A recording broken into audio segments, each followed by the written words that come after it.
नमस्कार साथियों, हम लोग जायसी से संबंधित महत्वपूर्ण प्रश्नों को हल कर रहे थे। तो आज प्रश्न है, जायसी के प्रेम वर्णन में विरह की गहनता का चित्रण हुआ है, स्पष्ट कीजिए। तो आइए इसका हल देखते हैं। मलिक मोहम्मद जायसी ने पद्मावत की रचना की। पद्मावत कुल 57 खंडों में विभाजित है। जायसी के पद्मावत में श्रृंगार के दोनों पक्षों का चित्रण मिलता है, संयोग श्रृंगार और वियोग श्रृंगार। संयोग श्रृंगार का वर्णन राजा रत्नसेन और पद्मावती के विवाह और मिलन के रूप में चित्रित किया गया है। रत्नसेन और पद्मावती के संयोग वर्णन में जायसी ने काव्य परंपराओं का ही अनुपालन किया है। रत्नसेन और पद्मावती के मिलन की विभिन्न स्थितियों का चित्रण किया गया है। इस चित्रण में जायसी ने प्रेम के भावात्मक रूप को ही प्रधान रखा है। शारीरिक भोग विलास का वर्णन भी मिलता है, लेकिन कवि की रुचि भावात्मक चित्रण की ओर अधिक रही है। जायसी को संयोग वर्णन में अधिक सफलता नहीं मिली है। वस्तुतः जायसी वियोग के कवि हैं। आचार्य रामचंद्र शुक्ल ने तो जायसी द्वारा वर्णित नागमती के विरह को हिंदी साहित्य में एक अद्वितीय वस्तु कहा है। शुक्ल जी के इस कथन में पूर्ण सच्चाई है। जायसी ने पद्मावत के तीनों प्रमुख पात्रों रत्नसेन, पद्मावती और नागवती के वियोग का चित्रण किया है। नागमती के वियोग वर्णन का चित्रण तब किया गया है जब राजा रत्नसेन जोगी बनकर घर से निकलते हैं और 1 वर्ष तक नहीं लौटते। राजा रत्नसेन के विरह वर्णन का चित्रण तब किया जाता है जब सिंघल द्वीप में पद्मिनी को देखकर राजा मूर्छित हो जाता है और होश में आने पर पद्मिनी को न पाकर वह विलाप करने लगता है। पद्मावती का वियोग वर्णन तब किया गया है जब राजा के सिंघल द्वीप पहुंचने पर योग के प्रभाव से पद्मावती विरह अनुभव करने लगती हैं, तथा बाद में जब अलाउद्दीन राजा रत्नसेन को नजरबंद करके ले जाता है, तब भी वह विरह वेदना से पीड़ित हो जाती हैं। जायसी का भावक कवि हृदय सबसे अधिक नागमती के वियोग वर्णन में प्रकट हुआ है। विरह वर्णन में कवि नायिका की शारीरिक और मानसिक दशा का चित्रण करते हुए अतिरंजना का सहारा लेता है। जायसी का वियोग वर्णन अत्यंत मर्मस्पर्शी और स्वाभाविक कहा जा सकता है। उनका उद्देश्य विरह की वेदना की विशद व्यंजना करना रहा है।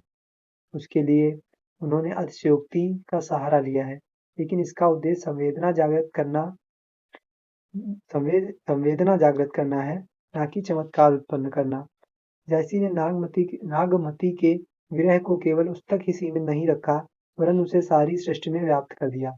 नागमती के आंसुओं में जैसे सारा संसार डूब गया है। नागमती के विरह वर्णन की एक और विशेषता यह है कि नागमती अपने दुख में सबको शामिल कर लेना चाहती हैं। वह वन उपवन में घूम-घूम कर अपने दुख का बखान करती हैं। पक्षियों से प्रार्थना करती है कि कोई उसका संदेश जाकर प्रिया तक पहुंचा दे।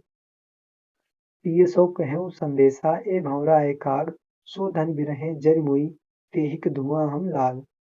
तो ये पंक्तियां हैं पद्मावत में। नागमती के विरह वर्णन का सबसे प्रभावशाली रूप है 12 मासा। जायसी ने साल के 12 महीनों की अलग-अलग दशाओं के अनुसार नागमती के विरह का वर्णन किया है। शुक्ल जी ने इस 12 मासा की प्रशंसा करते हुए लिखा है, इसी नागमती के विरह वर्णन के अंतर्गत वह प्रसिद्ध 12 मासा है, जिसमें वेदना का अत्यंत निर्मल और कोमल स्वरूप, हिंदू दाम्पत्य जीवन का अत्यंत मर्मस्पर्शी माधुर्य, अपने चारों ओर की प्राकृतिक वस्तुओं और व्यापारों के साथ विशुद्ध भारतीय हृदय की साहचर्य भावना तथा विषय के अनुरूप भाषा का अत्यंत स्निग्ध, सरल, मृदुल और अकृत्रिम प्रवाह देखने योग्य है। शुक्ल जी ने यह 12 मासा की प्रशंसा करते हुए यह कोटेशन किया है। नागमती के इस 12 मासा की विशेषता सिर्फ यह नहीं है कि नागमती के विरह की व्यंजना में उसकी मानसिक और शारीरिक दशा का मर्मस्पर्शी चित्रण किया गया है। नागमती अपने विरह की मानसिकता में प्रिय मिलन को इच्छुक कामातुर नारी के रूप में सामने नहीं आती, बल्कि एक सामान्य गृहस्थ नारी के रूप में सामने आती हैं।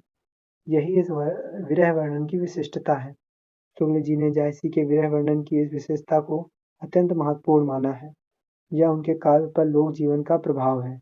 जायसी ने नागमती के विरह वर्णन में प्रकृति के दुखद और सुखद दोनों रूपों का वर्णन किया है, लेकिन दोनों रूप नागमती का कोई सांत्वना नहीं देते। दुख प्रदान करने वाली वस्तुएं और सुख देती हैं, और सुख प्रदान करने वाली वस्तुएं भी दुख को बढ़ाती हैं। जैसे फागुन में सर्दी और बढ़ जाती है, इस भयावह सर्दी में नागमती का शरीर पीले पत्ते जैसा हो गया है। इसी फागुन में वनस्पति हुलसित होने लगती है, लेकिन नायिका का संसार तो दोगुना उदास हो गया है। चैत्र के महीने में वनस्पति सहस्त्रों रूपों में फूली है, लेकिन नागमती को तो फूल कांटे की तरह लगते हैं। सहस भाव फूली बन पति, मधुकर फिर संवर मालती, मोह कह भूल भये जस कांटे, विष्टि परत तन लागहि चाटे।